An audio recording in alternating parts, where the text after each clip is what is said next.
കുറിയെടുക്കുമ്പോൾ ഒരു നറുക്കിനും ചേർക്കണേ. Media one ഒരുക്കുന്ന ഇശൽ വസന്തം ആ ഒരു പ്രോഗ്രാമിനായിട്ട് പ്രേക്ഷകരെല്ലാവരും ഒരുപോലെ കാത്തിരിക്കുകയാണ്. അപ്പൊ അതിന്റെ സാരഥികളും അതിൽ പങ്കെടുത്ത പ്രിയപ്പെട്ട ഗായകരുമാണ് ഇവിടെ ഒപ്പം ഉള്ളത്. പക്ഷേ ഇതൊരു സാധാരണ റിയാലിറ്റി ഷോയിൽ നിന്നൊക്കെ വ്യത്യസ്തമായിട്ട് മീഡിയ വൺ ഇതിനെ ഒരുക്കുന്നത് മാപ്പിളപ്പാട്ടിന്റെ മറന്നുപോയ കലാകാരന്മാരെ കുറിച്ച്, ഇന്ന് നമ്മൾ കേൾക്കുന്ന പല പാട്ടുകളും ആരുടെ മനസ്സിലാണ് ആദ്യം പിറന്നത് എന്നതിനെ കുറിച്ചൊക്കെ ഇന്നത്തെ തലമുറയ്ക്ക് മാപ്പിളപ്പാട്ടിനെ ഒരുപാട് സ്നേഹിക്കുന്ന, അതിൽ ഗവേഷണം നടത്തുന്നവരും പാട്ടുകാരും അതിനെ സ്നേഹിക്കുന്ന കലാസ്വാദകരും എല്ലാവരും ചേർന്ന് ഒരു വിരുന്നൊരുക്കുകയാണ് സത്യത്തിൽ ഈ ഒരു ഇശൽ വസന്തം എന്നുള്ള പരിപാടിയിലൂടെ. അപ്പം ഇതിന്റെ പ്രേക്ഷകർ കാണാൻ പോകുന്നവർക്ക് ആദ്യം അറിയാൻ ആഗ്രഹം ഉണ്ടാവുക എങ്ങനെയാണ് ഇത്രയും വ്യത്യസ്തമായിട്ടുള്ള, ഇത്രയും സംഗീത സാന്ദ്രമായിട്ടുള്ള ഒരു ആശയം എങ്ങനെയാണ് വന്നതെന്നാണ്. അത് ഷമീർക്ക് തന്നെ പറഞ്ഞു തുടങ്ങിയാൽ നന്നായിരിക്കും തോന്നുന്നു. ഇശൽ വസന്തം എന്നുള്ള ആശയം 2 വർഷം മുമ്പേ തുടങ്ങിയ ആശയമാണ്. ഏകദേശം 50 വർഷക്കാലമായിട്ടുള്ള പാട്ടുകൾ തന്നെ ഇപ്പോൾ ആരെടുത്ത് പാടുമ്പോഴും അന്നത്തെ കാലത്തെ കിട്ടിയ പ്രശസ്തിയേക്കാൾ കൂടുതൽ കിട്ടുന്ന കാലത്താണ് നമ്മൾ ഇന്ന് ജീവിക്കുന്നത്. എന്നാലോ അതിൻ്റെ സൃഷ്ടികർത്താക്കളായ ആളുകൾ ആരെയും ഇന്ന് അറിയപ്പെടുന്നില്ല. പലതും പിന്നെ പാടിയതും പിന്നെ എഴുതിയതും ആയ രൂപത്തിലൊക്കെയാണ് പലപ്പോഴും പുറത്തു വരുന്നത്. ഇതിൽ നിന്നൊരു മാറ്റം അനിവാര്യമാണെന്ന് മനസ്സിലാക്കുകയും പുതിയ കാലത്തിന് മാപ്പിളപ്പാട്ടിനെ സ്നേഹിക്കാനുള്ള ഒരു മനസ്സുണ്ട് എന്ന് മനസ്സിലാക്കുകയും ചെയ്തതിൽ നിന്നാണ് ഇശൽ വസന്തം എന്നുള്ള ആശയം 2 വർഷം മുമ്പ് തുടങ്ങിയത്. ഈ 2 വർഷത്തിൻ്റെ യാത്ര ഇപ്പം പരിസമാപ്തിയിൽ എത്തിയിരിക്കുകയാണ്. പ്രേക്ഷക ലക്ഷങ്ങൾക്ക് മാപ്പിളപ്പാട്ടിൻ്റെ മനോഹാരിത ആസ്വദിക്കുന്ന ഇശൽ വസന്തം മീഡിയ വൺ എന്ന ചാനലിൽ, ഞാൻ മീഡിയ വണ്ണിൻ്റെ പ്രതിനിധി ഇരിക്കുമ്പോൾ തന്നെ പറയുകയാണ്, കഴിഞ്ഞ 6 വർഷങ്ങളായിട്ട് മീഡിയ വൺ ചാനലിൽ പ്രൈം ടൈമിൽ പ്രത്യേകിച്ച് ഒരു ന്യൂസ് അല്ലാത്തൊരു പ്രോഗ്രാം ടെലികാസ്റ്റ് ചെയ്തിട്ടില്ല. അത് ഒരു ചരിത്രം കുറിച്ചുകൊണ്ട് നമ്മൾ ഇശൽ വസന്തം ആരംഭിക്കുകയാണ്. അതിൻ്റെ തുടക്കം മാത്രമൊന്ന് ഞാൻ പറഞ്ഞു എന്നേ ഉള്ളൂ. ഇപ്പോൾ സിനിമകളിലൂടെ ആണെങ്കിലും അല്ലാതെയും മാപ്പിളപ്പാട്ട് രംഗത്ത് നമ്മൾ ഇന്നും ഓർത്തോർത്ത് പാടുന്ന ഒരുപാട് ഗാനങ്ങൾ സമ്മാനിച്ചിട്ടുള്ള ഒരു ഗായികയാണ് മഞ്ജരി. അപ്പം ഇശൽ വസന്തം എന്നുള്ള ഒരു പരിപാടിയെ നമ്മൾ ടെലിവിഷൻ ലോകത്ത് വ്യത്യസ്തമായിട്ടുള്ള നിരവധി റിയാലിറ്റി ഷോകൾ വന്നിട്ടുണ്ട്. ഇപ്പം 14 രാവ് പോലെയുള്ള റിയാലിറ്റി ഷോയില് മാപ്പിളപ്പാട്ട് മാത്രം ബേസ് ചെയ്തിട്ടുള്ള റിയാലിറ്റി ഷോ മീഡിയ വൺ തന്നെ മുൻപ് നടത്തി വളരെ വിജയകരമായിട്ട് അത് ഇന്നും ആളുകൾ ഒരുപാട് കേൾക്കുന്നതാണ്. അപ്പൊ അതിൽ നിന്നൊക്കെ ഒരു വ്യത്യസ്തമായിട്ട് എന്താണ് ഗായിക എന്നുള്ള നിലയിൽ ഇശൽ വസന്തം എന്താണെന്നാണ് പ്രേക്ഷകരോട് പറയാനുള്ളത്? ഇശൽ വസന്തത്തിലേക്ക് എന്നെ ക്ഷണിക്കുന്നത് ശ്രീ ഷമീറാണ്. അപ്പോൾ ഈ ഒരു പ്രോഗ്രാം എന്താണെന്ന് ഞാൻ ചോദിച്ചപ്പോൾ എൻ്റെ അടുത്ത് പറഞ്ഞത് മൺമറഞ്ഞു പോയ ഒരുപാട് കലാകാരന്മാരുണ്ട്, അപ്പോൾ അവരുടെ സൃഷ്ടികൾ അതിനെ ജനങ്ങളിലേക്ക് എത്തിക്കുന്ന ഒരു പ്രോഗ്രാമാണ് ഇശൽ വസന്തം. അതിലൂടെ നമുക്ക് കുറച്ച് പാട്ടുകളും അവരൊക്കെ കമ്പോസ് ചെയ്ത കുറച്ച് പാട്ടുകളും ഈ ഒരു വേദിയിൽ അവതരിപ്പിക്കണം എന്ന് പറഞ്ഞു. അപ്പം ഞാനത് ഒരു നോർമൽ ഒരു പ്രോഗ്രാം എന്തായിരിക്കും എന്നുള്ള എനിക്ക് അറിഞ്ഞുകൂടാ എന്താണെന്നുള്ളത്. അപ്പോൾ ആ ഒരു സാധാരണ ഒരു പ്രോഗ്രാം പോകുന്ന പോലെ ആയിരിക്കും എന്ന് വിചാരിച്ചു. പക്ഷെ ഈ പ്രോഗ്രാമിലേക്ക് എത്തിയപ്പോഴാണ് എന്തുമാത്രം ഇൻഫർമേഷനാണ്, എന്തുമാത്രം അറിവാണ് നമുക്ക് ലഭിക്കുന്നത് എന്നുള്ളത് മനസ്സിലായത്. കാരണം എത്രയോ മൺമറഞ്ഞു പോയ മ്യൂസിക് ഡയറക്ടേഴ്സ് ഉണ്ട്, ലിറിസിസ്റ്റ് ഉണ്ട്. അപ്പം മാപ്പിളപ്പാട്ട് എവിടെ നിന്ന് തുടങ്ങി, അത് ആരൊക്കെയാണ് അതിൽ ഒരുപാട് കമ്പോസിഷൻസ് തന്നിരിക്കുന്നത്, നമ്മൾ ഇന്ന് കുറേ പാട്ടുകൾ പാടുന്നുണ്ട്, അതിൻ്റെയൊക്കെ ഉത്ഭവം പണ്ടാണ് ഉണ്ടായിരിക്കുന്നത് എന്നൊക്കെ, അങ്ങനെ കുറേ കാര്യങ്ങൾ എനിക്കും മനസ്സിലാക്കാൻ സാധിച്ചു. അപ്പം ഇനി ഉള്ള പുതിയ തലമുറയ്ക്കും ഒരുപാട് ഇൻഫർമേഷൻ കൊടുക്കുന്ന ഒരു പ്രോഗ്രാം കൂടിയാണ് ഇശൽ വസന്തം. അതിലൂടെ നിങ്ങൾക്ക് ഒരുപാട് നല്ല നല്ല മാപ്പിളപ്പാട്ടുകൾ, എല്ലാം നല്ലതാണ്, എന്നാലും നമ്മൾ കേൾക്കാത്ത കുറേ പാട്ടുകളുണ്ട്, അതൊക്കെ ജനങ്ങളിലേക്ക് എത്തിക്കുന്ന ഒരു പ്രോഗ്രാമാണ് ഇശൽ വസന്തം. അപ്പം ഇത്തരത്തിലുള്ള ഇശലുകൾക്ക് എന്നും വസന്തമാണെന്നാണ് ഈ പ്രോഗ്രാം പറയുന്നത്. ഇപ്പോൾ ഫൈസൽ മാഷും മാപ്പിളപ്പാട്ടിൻ്റെ ഒപ്പം 14 രാവിൻ്റെ ഒപ്പമൊക്കെ ഒരുപാട് സഞ്ചരിച്ചിട്ടുണ്ട്. അപ്പം മാപ്പിളപ്പാട്ടിൻ്റെ പല കാലഘട്ടങ്ങൾ എങ്ങനെയായിരുന്നു എന്നൊക്കെ അറിയാം. അപ്പം ഇന്ന് സിനിമകളിലൂടെയാണ് ഒരു പക്ഷേ അല്ലാതെയും ഇൻഡിപെൻഡൻറ്റ് ഒരു മ്യൂസിക് ഓണർ എന്നുള്ള നിലയിൽ മാപ്പിളപ്പാട്ട് ആസ്വദിക്കുന്ന ഒരുപാട് പേരുണ്ട്.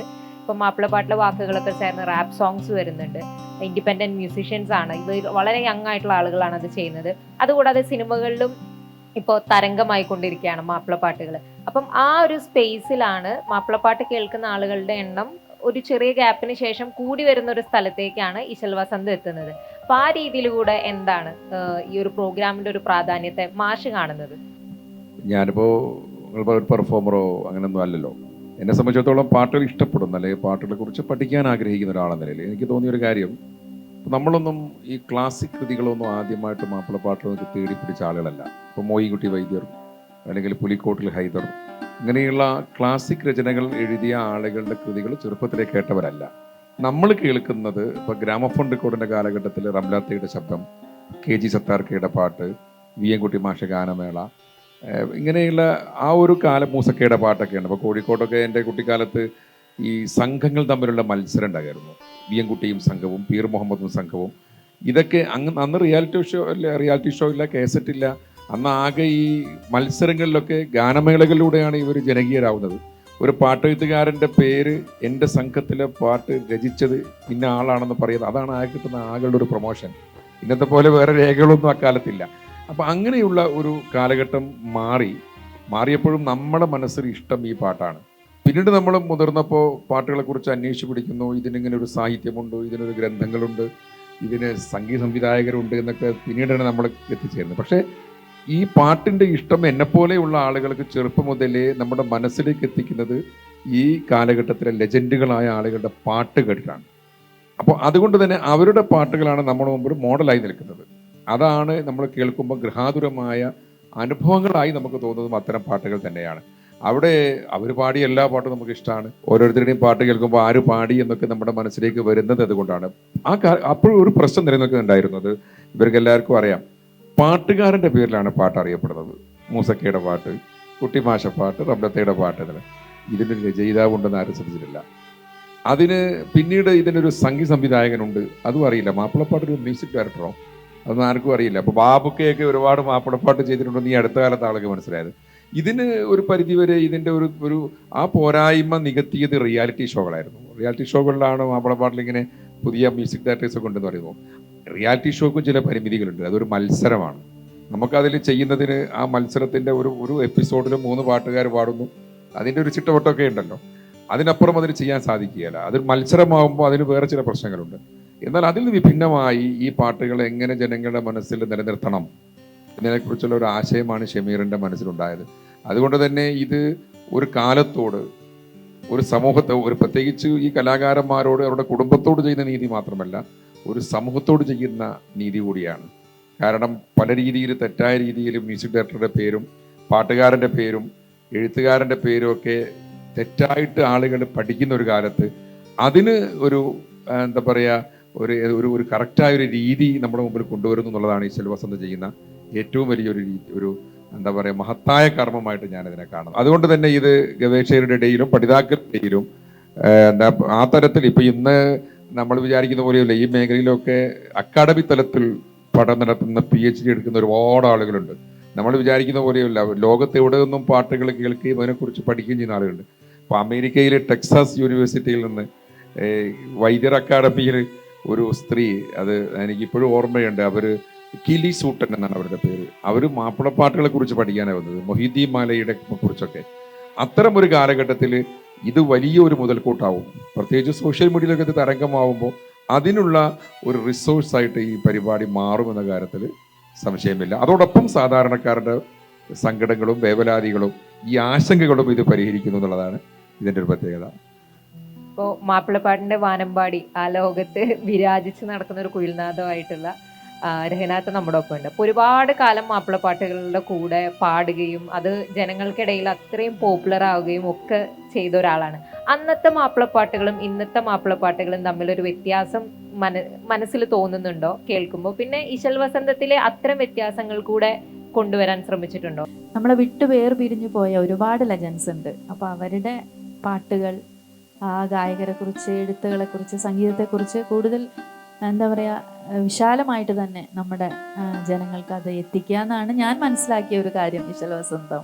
അപ്പോൾ ഒരു പുതിയൊരു അനുഭവമായിരിക്കും. കാരണം അറിയാമല്ലോ, മീഡിയ 1 14 രാവ് ഇന്നും ആളുകൾ അത് വീണ്ടും വന്നിരുന്നെങ്കിൽ. ഇത് ഈ അടുത്ത് ഞാൻ ഗൾഫിൽ പോയപ്പോഴും കൂടി എന്നോട് ചോദിച്ചു, അതിനകത്ത് അതൊരു പ്രോഗ്രാം, അങ്ങനെ പറയാം, അതൊരു പ്രോഗ്രാം തന്നെ ആയിരുന്നു. കാരണം അത്രയും ആഗ്രഹിച്ച് ഇഷ്ടപ്പെട്ടൊരു പ്രോഗ്രാമായിരുന്നു. അപ്പോൾ അതല്ല, ഇത് റിയാലിറ്റി ഷോ അല്ല. ഇശൽ വസന്തം എന്ന് പറഞ്ഞാൽ ഞാൻ പറഞ്ഞില്ല, ഇത്തരം എന്താ പറയുക ആ ഒരു പഴയ കാല, ഞാൻ തന്നെ എനിക്ക് തോന്നുന്നു കുറേ പാട്ടുകൾ ഇതിലിപ്പോൾ പാടിപ്പോയി. അപ്പോൾ അതിൽ നിന്നൊക്കെ അന്ന് അവർ ഞാൻ ഒരുപാട് കഥകൾ കേട്ടിട്ടുണ്ട്. അപ്പോൾ ഞാനൊരു ചെറിയൊരു എക്സാമ്പിൾ പറയാം. അപ്പോൾ ഫസിൽ തനിക്ക് ഫീമെയിൽസ് ആയിട്ടാണ് നമ്മൾ കൂടുതൽ സംസാരിക്കുക. അപ്പോൾ മൂസയ്ക്കും പേർക്ക് ഉണ്ടെങ്കിലും അവരുടെ പാട്ടുകളും വേദികളൊക്കെ പങ്കെടുക്കാൻ പറ്റിയിട്ടുണ്ടെങ്കിലും, പക്ഷെ കൂടുതലും നമ്മളെപ്പോഴും റംലത്ത, ഫസിലത്ത അവരുടെ കൂടെയാണ് അപ്പോൾ സംസാരിക്കലൊക്കെ. അപ്പോൾ ഫസിലത്തൊക്കെ എനിക്ക് പറഞ്ഞിട്ടുണ്ട് മത്സരങ്ങൾക്ക് വേണ്ടി പാട്ടുകൾ തയ്യാറെടുക്കുക, എന്നിട്ടേ അതൊരു കാസറ്റിലോട്ട് വരുള്ളൂ സ്റ്റേജിലേക്ക് വേണ്ടിയിട്ട്. അപ്പം അത്തരത്തിൽ എനിക്ക് തോന്നുന്നു അങ്ങനെ ഉണ്ടായ പാട്ടുകളാണ് ഇപ്പം കുറേ പാട്ടുകൾ ഇതിൽ വരാനുണ്ട്. അപ്പോൾ എനിക്ക് തോന്നുന്നു അങ്ങനത്തെ കുറേ കാര്യങ്ങളൊക്കെ ഇപ്പോൾ ഇവിടെ ഗവേഷകൻ പറഞ്ഞല്ലോ, ഫൈസൽ മാഷ് തന്നെ. അത് ആ ഓരോ കാര്യങ്ങൾ വരുമ്പോൾ വ്യക്തമായിട്ട് തന്നെ അത് പറഞ്ഞു തരും. പിന്നെ അവരെ കുടുംബങ്ങൾ സംസാരിക്കുക. അപ്പോൾ ആ ഒരു കാഴ്ച എന്ന് പറയുമ്പോൾ എനിക്ക് തോന്നുന്നു നമ്മൾക്കെന്ന പോലെ തന്നെ അത് ജനങ്ങൾക്കും അതൊരു സന്തോഷമായിട്ട് സ്നേഹമായിട്ട് തന്നെ അവരെടുക്കും. അപ്പം അത് സോഷ്യൽ മീഡിയയും കൂടി അതങ്ങ് ഉയരത്തിൽ കൊണ്ടുപോയാൽ ഇന്ന് വളർന്നു വരുന്ന കുട്ടികൾക്ക്, പാടിക്കൊണ്ടിരിക്കുന്ന കുട്ടികൾക്ക് അതൊരു മുതൽക്കൂട്ട് തന്നെ ആയിരിക്കും. ഇപ്പോൾ പുതിയ തലമുറയിലെ മാപ്പിളപ്പാട്ട് ആസ്വാദകർക്കും അതിന്റെ സൃഷ്ടികൾ നടത്തുന്ന ആളുകൾക്കൊക്കെ ഇശൽ വസന്ത് ഒരു വലിയൊരു റെഫറൻസ് പോയിന്റ് ആയിരിക്കും. ശരിക്കും ഒരു ലൈബ്രറി പോലെയായിരിക്കും. അതെ, ഒത്തിരി പാട്ടുകൾ ഇപ്പം നേരത്തെ ഇവിടെ പറഞ്ഞ പോലെ മണിക്കമലര്, മലർക്കൊടി, പിന്നെ എൻ്റെ ഒരു ഓർമ്മ ശരിയാണെങ്കിൽ മഹീൽ മഹാസീൻ എന്ന്, ഇപ്പം ആരാരും, അതുപോലെ തന്നെ ദർജപ്പൂ, മനസ്സകമിൽ, ഇതൊക്കെ ഹിറ്റായ പാട്ടുകളാണ് ഇപ്പോൾ വന്നുകൊണ്ടിരിക്കുന്നത്. ശരിക്കും പറഞ്ഞാൽ പുതിയ മനസ്സിൻ്റെ ഉള്ളിൽ വന്നോ, അങ്ങനെ ദർജപ്പൊക്കെ ഒരുമിച്ച് ഇപ്പം അടുത്തൊരു ഫിലിം അങ്ങനെ. അപ്പം ആ പാട്ടുകൾ വരുമ്പം എന്തായാലും ഈ ഒരു ഷോ, അതാ ഞാൻ നേരത്തെ പറഞ്ഞുകൊണ്ടിരിക്കണേ, ഈ ഒരു ഷോ മീഡിയ വണ്ണിലൂടെ അത് വരുമ്പോൾ പാട്ടുകളെ കുറിച്ച് കൂടുതൽ അറിയുമല്ലോ. ഇനിയും ഒരുപാട് പാട്ടുകൾ തിരഞ്ഞെടുക്കുകയും ചെയ്യും. അതും എല്ലാവർക്കും അത് പാടാനും സാധിക്കട്ടെ.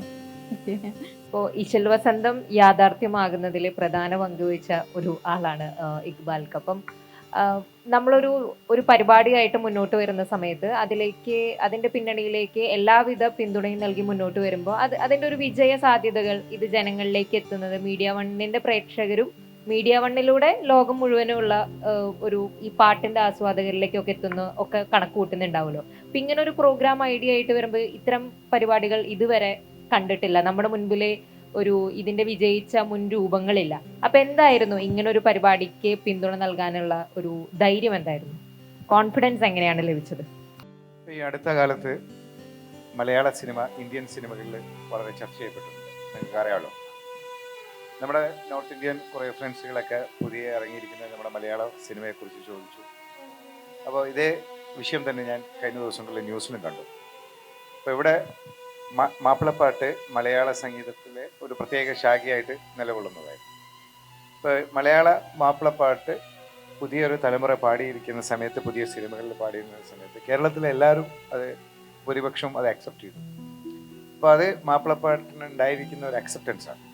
അപ്പോൾ ഇപ്പോൾ മൊത്തത്തിൽ മാപ്പിളപ്പാട്ട് എന്നുള്ള ഒരു പ്രത്യേക ശാഖയിലുപരി ആ മാപ്പിളപ്പാട്ട് കേരളത്തിൽ എല്ലാവരും പാടുന്നു, എല്ലാവരും ആസ്വദിക്കുന്നു. അതാണ് നമ്മളിവിടെ കണ്ടുകൊണ്ടിരിക്കുന്നത്. അപ്പോൾ തീർച്ചയായിട്ടും ഫൈസൽ മാഷോട് ഈ വിഷയമായിട്ട് സംസാരിച്ച സമയത്ത് ഈ പഴയ ഹിറ്റ് ഗാനങ്ങളൊക്കെ പിന്നിൽ പ്രവർത്തിച്ചിരിക്കുന്ന, എഴുതിയിരിക്കുന്ന ആളുകളൊക്കെ, ചില ആളുകൾ പ്രയാസപ്പെട്ടവരും അല്ലെങ്കിൽ ഒരു രൂപ പോലും ഈ പാട്ടുകൊണ്ട് നേടാൻ കഴിയാത്തവരൊക്കെ ഉണ്ടായിട്ടുണ്ട്. അപ്പോൾ ഇങ്ങനെ ഒരു സംഭവമായിട്ട് മുമ്പോട്ട് പോകുന്ന സമയത്ത് ഇത് വിജയിച്ച് മുമ്പോട്ട് പോവുകയാണെങ്കിൽ അവരൊക്കെ നമുക്ക് ഇതിൻ്റെ കീഴിലൊന്നുകൊണ്ട് സഹായിക്കാനൊക്കെ പറ്റും എന്നുള്ള ആശയങ്ങളൊക്കെ ആയിട്ട് വന്നപ്പോൾ തീർച്ചയായിട്ടും അത് സപ്പോർട്ട് ചെയ്തു. അപ്പം ഇവരെ പ്രസൻറ്റ് ചെയ്തിരിക്കുന്ന, അതായത് പഴയ പാട്ടുകാരുടെ പാട്ടുകൾ പുതിയ തലമുറയെ കൊണ്ട് പാടിച്ചിട്ട് അത് പുതിയ തലമുറ അക്സെപ്റ്റ് ചെയ്തിരിക്കുന്നു. അത് വിജയിച്ച് കാണുന്ന സമയത്തുണ്ടാകുന്ന ഒരു സന്തോഷത്തിൽ തീർച്ചയായിട്ടും ആസ്വാദകൻ എന്നുള്ള നിലക്ക് അതിനെ സപ്പോർട്ട് ചെയ്തു. That's it. ഇപ്പോൾ മാപ്പിളപ്പാട്ടിനെ ഇത്രയധികം സ്നേഹിക്കുന്ന ആളുകളും ഒപ്പം അതിപ്രശസ്തരായിട്ടുള്ള ഗായകരും ഇവിടെ ഉള്ള സ്ഥിതിക്ക് ഒരു പാട്ട് പോലും പഠിക്കാതെ നമ്മൾ ഈ ഒരു ചെറിയൊരു സംഭാഷണം അവസാനിപ്പിക്കുക എന്ന് പറഞ്ഞാൽ അതൊട്ടും ശരിയാവില്ല. അതുപോലെ തന്നെ വേറൊരു കാര്യം കൂടി പറഞ്ഞോട്ടെ. കാരണം ഇതിലിപ്പം ഇപ്പം മഞ്ചേരി വന്നു, അതുപോലെ തന്നെ പ്രശസ്തരായിട്ടുള്ള ഒരുപാട് എടുത്തു പറയണ്ടേ, അങ്ങനെ ഒരു കൂട്ടായ്മ പോലെ എനിക്ക് തോന്നുന്നു. കാരണം ഇപ്പം മാഷ് പിന്നെ ഷമീറിൻ്റെ അടുത്ത് പറയണം, ആ ഒരു ആശയം വന്നൊരു വഴി നമ്മൾ പറയണമല്ലോ, വന്ന് ഇങ്ങോട്ടെത്തി ഇവിടെ കൂടി. പിന്നെ ഇതിലൊരു ഡയറക്ഷൻ എനിക്ക് തോന്നുന്നു ജ്യോതി 14 ചെയ്ത ജ്യോതിയുടെ പിന്നെ നമ്മുടെ ഫൈസൽ ഓർക്കസ്ട്ര ആക്കിയിട്ട് അങ്ങനെ എല്ലാവരും കൂടെ പിന്നെ ആ തുടക്കം നമ്മൾ എന്താ പറയുക, ചിത്ര ചേച്ചി തൊട്ട് ഇപ്പം MG സാറുണ്ട്, ജയൻ സാറുണ്ട്, അങ്ങനെ എല്ലാവരും, ഞാൻ മാർക്കോസായിട്ടുണ്ട്, ഇപ്പം മഞ്ചേരി സിത്താര, അങ്ങനെ എല്ലാം നമ്മുടെ മുക്കം സാജി ഒരുപാട് ഹിറ്റ് പാട്ടുകൾ തന്ന ആളാണ്. അപ്പം അങ്ങനെ എല്ലാവരും എനിക്ക് തോന്നുന്നു കുറേ കുട്ടികളുണ്ട്, നമ്മളെ പുതിയ വളർന്നു വരുന്ന കുട്ടികൾ, അപ്പം എല്ലാവരുടെയും അല്ലേ അങ്ങനെ ഒരു കൂട്ടായ്മയും കൂടി അതെ, നമ്മൾ ഒരു ചേർത്ത് സംസാരിക്കണമല്ലോ. ഒരു ചേർത്ത് പിടിക്കലിന്റെ ഒരു യജ്ഞം കൂടി ഇതിന്റെ പിന്നിലുണ്ട്. പഴയത് തനിമ നിലനിർത്തിക്കൊണ്ട് പുതുമയുടെ എല്ലാ സൗകര്യങ്ങളും ഉപയോഗപ്പെടുത്തിക്കൊണ്ട് അവതരിപ്പിക്കുക എന്നുള്ളത്. അതിൽ പിന്നെ നേരത്തെ പറഞ്ഞ പോലെ ഏറ്റവും മുതിർന്ന ഗായികയായ ചിത്ര ചേച്ചി മുതൽ ഇപ്പോൾ റീസെൻ്റ്ലി പാടുന്ന കുട്ടികളെ അടക്കം നമ്മൾ ഇതിൽ പെടുത്തിയിട്ടുണ്ട്.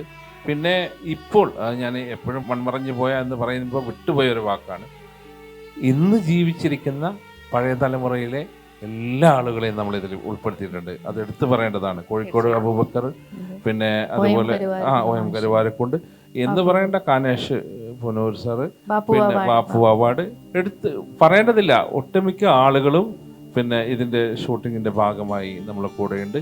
ഇനിയും കുറച്ച് പേരുടെ എടുക്കാൻ ബാക്കിയുണ്ട്. ഇത് എപ്പിസോഡ് വരുന്ന മാത്രയിൽ അതും കൂടി എടുക്കുന്നതാണ്. എല്ലാ വിടവുകളും നികത്തിക്കൊണ്ട് എല്ലാവരുടെയും സപ്പോർട്ട് ഉൾക്കൊണ്ടുകൊണ്ടാണ് ഈ പരിപാടി മാപ്പിളപ്പാട്ട് സ്നേഹികളുടെ മുന്നിലേക്ക് നമ്മൾ അവതരിപ്പിക്കുന്നത്.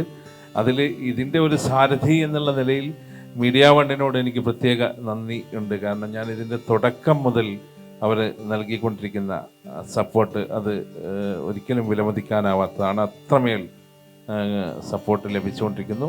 മാപ്പിളപ്പാട്ടിൻ്റെ സൗന്ദര്യം പുതിയ കാലത്ത് എല്ലാവരിലേക്ക് എത്തിക്കാൻ മീഡിയ വണ്ണിലൂടെ കഴിയുമെന്ന് ഉറച്ച് വിശ്വസിക്കുന്നു.